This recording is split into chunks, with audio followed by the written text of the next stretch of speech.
Morning students, ये देख रहे हैं आज हमारा उद्देश्य है एक्सप्लेनेशन का। चित्र पर आधारित 5 वाक्य आपको लिखना है। चित्र पर आधारित 5 वाक्य आपको लिखना है। तो आपको मंजूषा में कुछ वर्ड दिए हुए रहेंगे।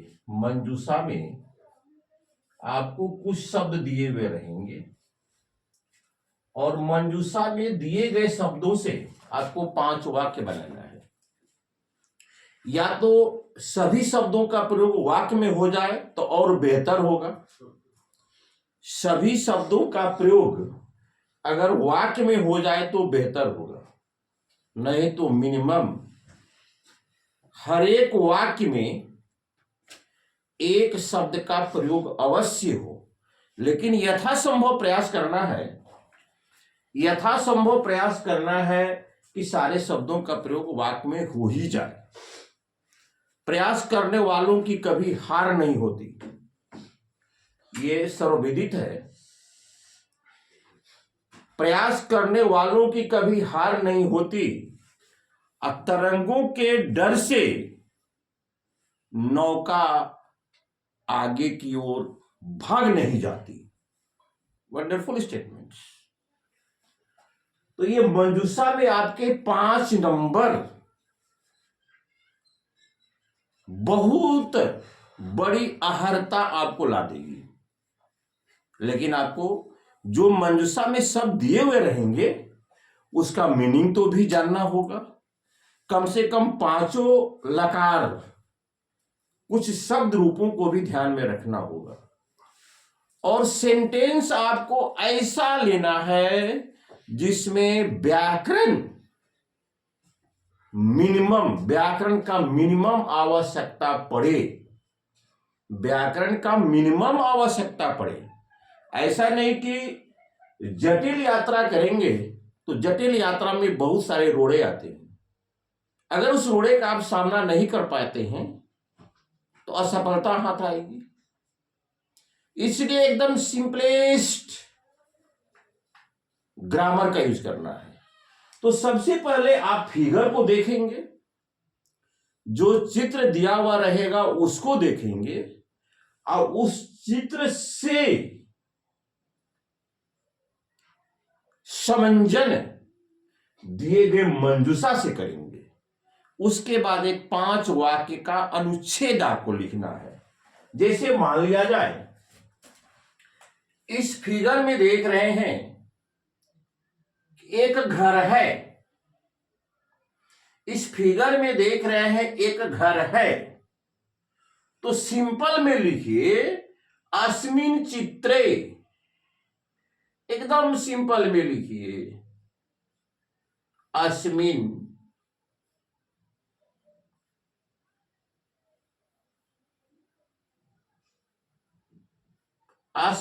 चित्रे एकः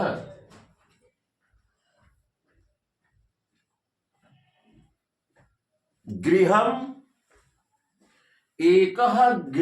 अस्ति। गृहम् चूंकि घर नपुंसक है, आप गृहम् अस्ति लिख देंगे। देखिए कितना सही ढंग से हम लोग इसका यूज कर रहे हैं। अस्मिन् चित्रे एकः गृहम् अस्ति। इस चित्र में एक घर है। उसके बाद देखिए तो आपको ऐसा लग रहा है कि यह मंजूषा है। ये लग रहा है कि आपको कि यह मंजूषा है। तो मंजूषा माने बक्सा होता है। चित्रे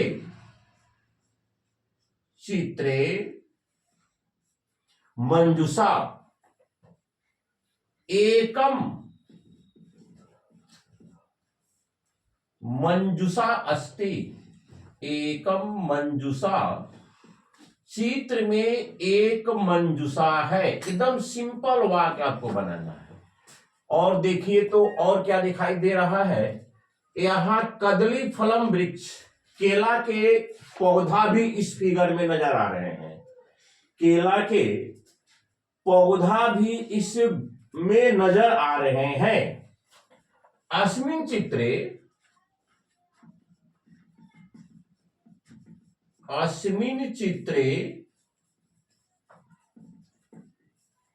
एकः कदली वृक्षः अस्ति। इसमें एक कदली वृक्ष भी है। अस्ति अपि आप देख रहे हैं एक बालिका भी है। आप देख रहे हैं एक बालिका भी है। तो बालिका के संदर्भ में भी कुछ लिखिए। बालिका, चित्रे बालिका, चित्रे बालिका, चित्र में बालिका क्या कर रही है भाई?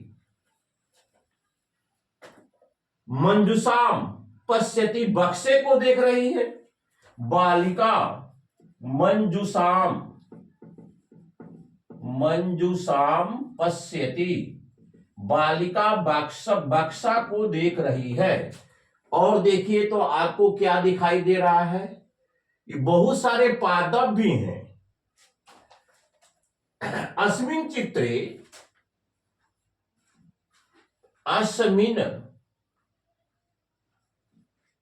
अस्मिन् चित्रे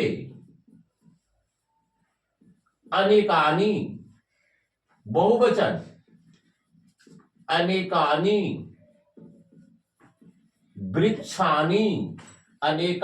वृक्षानि सन्ति।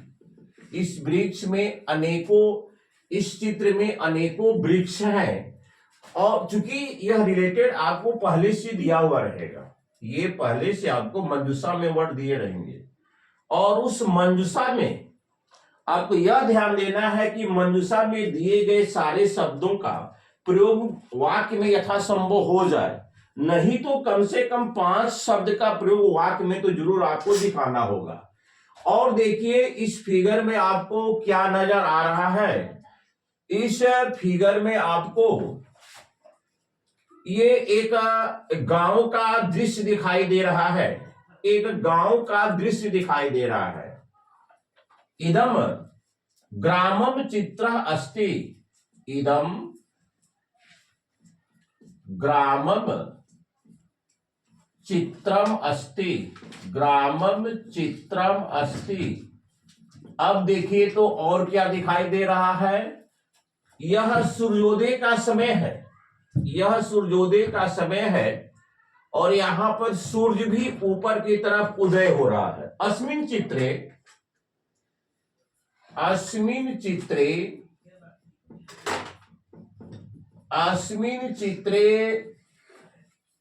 सूर्यः उदति।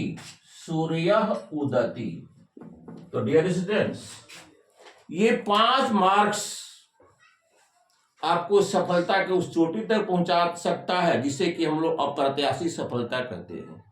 क्योंकि 1 मार्क से आप द्वितीय श्रेणी में भी जा सकते हैं और 1 नंबर अधिक से आप प्रथम श्रेणी में भी आ सकते हैं।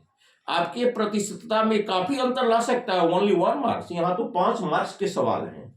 तो डियर स्टूडेंट्स, आपको ये 2024 के बोर्ड के ख्याल से, चाहे वो किसी भी प्रकार का बोर्ड हो, चाहे वो केंद्रीय बोर्ड हो और चाहे राज्य बोर्ड हो, ये एक फिगर, एक चित्रांकन आपको दिया हुआ रहेगा और चित्रांकन से संबंधित आपके मंजूषा में वर्ड सब दिए हुए रहेंगे और फिगर को देखना है और शब्दों से समांजन करना है और फिगर चित्र के मुताबिक शब्दों का वाक्य में प्रयोग करते हुए सार्थक वाक्य बनाना है, निरर्थक वाक्य नहीं बनाना है। व्याकरण के दृष्टिकोण से वह सार्थक होना चाहिए और ग्रामर के दृष्टिकोण से भी सटीक होना चाहिए। तो हम देख रहे हैं 1 वृक्ष, 2 वृक्ष, 3 वृक्ष। तो भाई वृक्षा संति, ये कदली पेड़ था, केला का वृक्ष था, उसके बारे में मैंने लिख दिया। आपको यहां दिया हुआ रहेगा। ये बक्सा है, मंजूषा है, ये बालिका है, सूर्य यहां उदय हो रहा है और उसके एक घर आप देख रहे हैं। ये बालिका मंजूषा को देख रही है, तो आप अपने इस फिगर से क्या भावात्मक जानकारी आपको मिल रही है, भाव आपको उत्पन्न करना है। मंजूषा में दिए गए शब्दों से और दिए गए चित्रों से भाव को संचय आपको करना है, और उस भाव को दिए गए शब्दों से एक छोटा सा सारांश लिखना है, एक छोटा सा अनुच्छेद लिखना है। तो ये भाई तो प्रयास आपको करनी होगी, बिना प्रयास किए कुछ नहीं है। कहा गया है जो लोग आलसी लोग होते हैं ईश्वर की ही केवल सहारा लेने का प्रयास करते, देव देव आलसी पुकारा, कायर मन एक ही आधारा। लेकिन वास्तव में अगर अभ्यास आप करते हैं तो कबीरदास ने कहा है, करत करत अभ्यास के जड़मति होत सुजान, अरसरी आवत जात ते सिल पर परत निशान। अगर आपका ये बुद्धि जड़मति, जड़ से ही एकदम निष्क्रिय है, लेकिन प्रयास करने से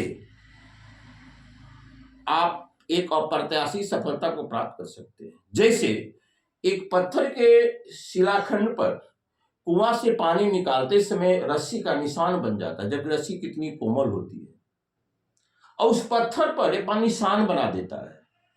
तो एक शब्द जिंदगी को सफलता के मार्ग में धकेल देता है, और अंततः वह व्यक्ति सफलता का परचम लहराकर ही रहता है।